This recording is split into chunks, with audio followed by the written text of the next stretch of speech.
लोमड़ी और सारस की कहानी।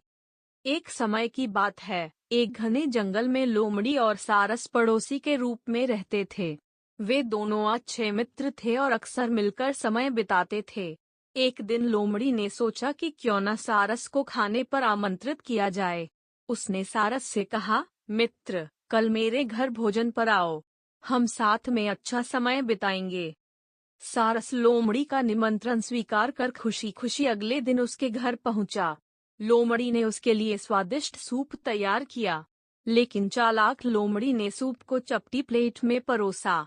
लोमड़ी अपनी जीभ से आसानी से सूप चाटने लगी, लेकिन बेचारा सारस अपनी लंबी और पतली चोंच के कारण सूप नहीं पी सका। वह भूखा रह गया और चुपचाप वापस चला गया। सारस को लोमड़ी की इस हरकत से बहुत बुरा लगा, लेकिन उसने कुछ नहीं कहा। कुछ दिनों बाद सारस ने सोचा कि लोमड़ी को भी उसी तरह का अनुभव करवाना चाहिए। उसने लोमड़ी को अपने घर भोजन पर आमंत्रित किया। अगले दिन लोमड़ी उत्साह से सारस के घर पहुंची। सारस ने उसके लिए स्वादिष्ट सूप बनाया था, लेकिन उसने सूप को एक लंबी और संकरी गर्दन वाले घड़े में परोसा। सारस अपनी चोंच से सूप आराम से पीने लगा, लेकिन लोमड़ी अपनी छोटी नाक और मुंह के कारण घड़े से सूप नहीं पी सकी। वह भूखी रह गई और समझ गई कि सारस ने उसे उसकी ही हरकत का जवाब दिया है।